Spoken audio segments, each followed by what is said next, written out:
araw ng yung pagse-celebrate po ng pagsilang ng ating pong Panginoong Hesus, pinapaalala po sa atin ng Advent o ng pagdatal ang kahalagahan po ng paghahanda. So, hindi lamang po ito sa panlabas na selebrasyon, yung ginagawa po natin, kundi ito po isa panloob na pananabik sa pagdating po ng tagapagligtas. So, ang ating pong title, kung makikita niyo po sa ating pong TV, ay ang Pananagoy tungo sa Kagalakan. Okay. At yung binasa nga po kanina ni Pastor ay, kumbaga, ito po yung tinatawag na awit ni Zacarias. Kilala niyo po ba si Zacarias? Siya po ay tatay ni Juan Bautista. Ano po? Kung alam niyo po yung background, bago po ipanganak si Juan Bautista, si Zacarias ay hindi po nagsasalita. At mamaya malalaman po natin ang dahilan. Sa loob po ng mahabang panahon, nung panahon po nung pinanganak si Juan Bautista, at yung panahon po na kung saan inawit ni Zacarias yung awit niya, ito po yung panahon na kung saan ang bayan po ng Diyos ay nasa kalagayan ng pananaghoy. So, ang pananaghoy, ano po ba ang pananaghoy? Ang pananaghoy po ay isang malalim na pagpapahayag ng kalungkutan, dalamhati, at pagdadalamhati. So, kumbaga, malalim na kalungkutan. Na madalas po ay sinasamahan ng pag-iyak, pagdaing, o panaghoy ng puso. Bakit po nasa ilalim ng nasa panahon ng pananaghoy? Kasi po nung panahon yon, ang Israel po ay nasa pagkabihag, pagsakop, at tila tahimik po ang Diyos sa loob ng 400 years bago dumating ang Mesyas. Ngunit sa sandaling pong ito, ang pananaghoy ay unti-unting nagiging kagalakan sapagkat natupad na po ang kanyang pangako. So meron po tayong tatlong punto na makikita dito sa binasang passage. Ang una po nating punto dito ay pananaghoy ng katahimikan na makikita po sa verses 67 to 71. So si Zacarias po mismo, Zacarias na tatay ni Juan Bautista, ay naging simbolo po ng pananaghoy. Actually, yung awit po niya sa atin, binabasa lang po na, pero yung awit po niya malamang ay awit na sobrang lungkot. Ano po? Kasi po, si Zacarias, sabi ko nga po kanina, ay pinatahimik. At siya po ay pinatahimik ng Diyos ng 9 na buwan dahil sa kanyang pagdududa. Pero nung sandali pong ipinanganak na si Juan Bautista, nabuksan muli po ang kanyang bibig at ang una po niyang sinabi ay papuri. Alam niyo po, minsan, pinapayagan po ng Diyos na dumaan tayo sa katahimikan, silence, o sa panahon ng pananaghoy. Bakit? Upang mas malinaw po raw nating marinig ang kanyang tinig. Kagaya po ng pananaghoy ng Israel, ang pananaghoy po ng Israel ay naging paghahanda para sa pagdating po ng tagapagligtas. So, ang Advent po o ang pagdatal ay panahon ng paghihintay sa gitna ng dilim.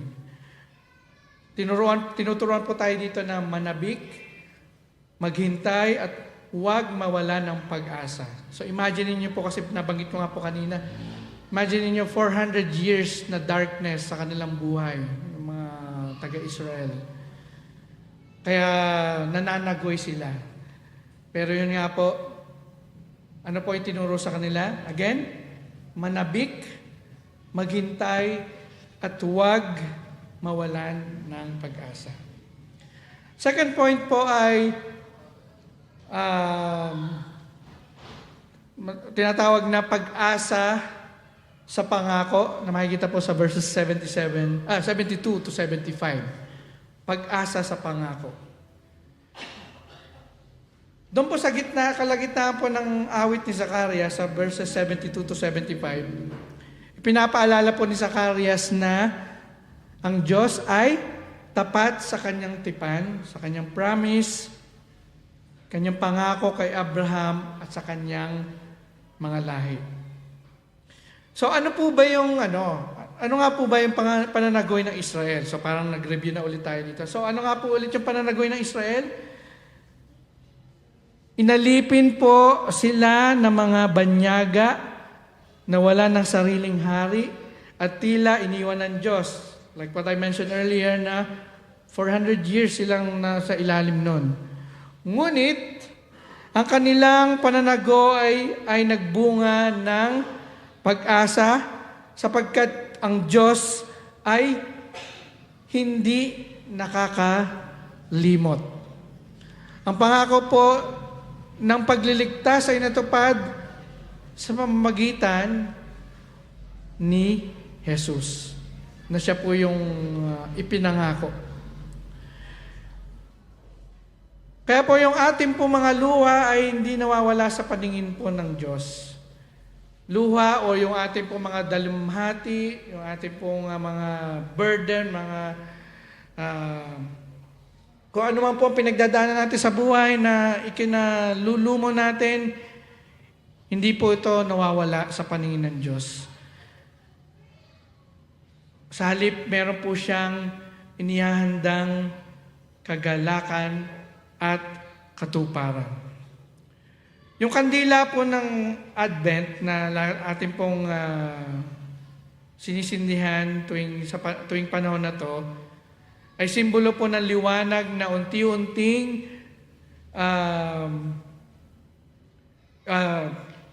dumidilim sa ating pong pananagoy at nagiging maliwanag sa kagalakan ng Pasko. So again, ito po ang pag-asa ng pangako. At panguling pong punto na makita po natin sa passage na binasa po natin ay tinatawag na pananagoy na nagiging misyon sa verses 76 to 80. So, ito pong huling bahagi ng awit ni Zacarias, binanggit po dito yung misyon ng kanyang anak. Zacarias, yung anak niya, si Juan Bautista po mismo, na, ano po ba yung naging role ni Juan Bautista? Siya ang naging siya ang naging tinig, yan, hindi pala munting, naging tinig na maghahanda sa daraanan po ng ating pong Panginoong Yesus. Siya po yung naging nag-broadcast na padating. Hindi ako, kala kasi po ng iba si Juan Bautista na yung Mesias na inaantay nila. Pero clarify po ni Juan Bautista, hindi ako. Ako lang ay ang magsasabi sa inyo na malapit nang dumating.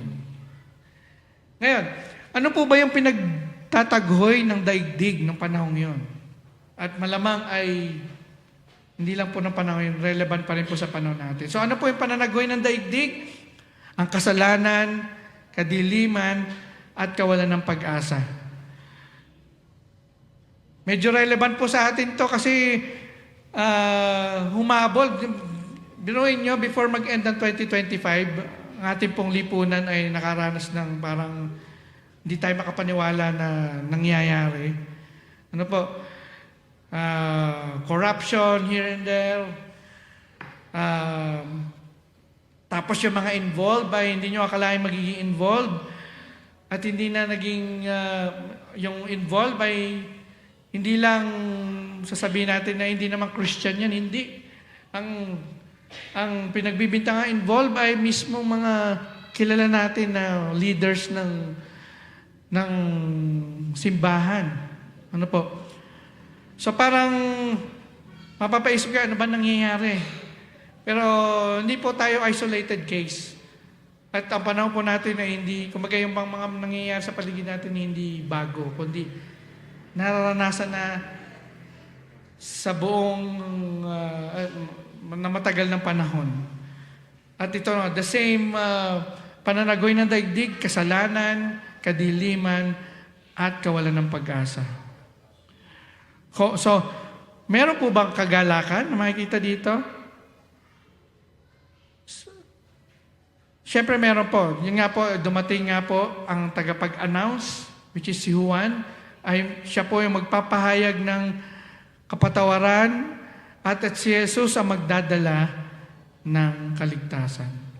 Now, ang ating pong pananagoy, ang ating pong pagdadalamhati ay hindi lamang para sa ating sarili, ito'y pwede rin pong maging saksi, maging witness ng ating pong Diyos upang ipakita ang kanyang liwanag sa iba.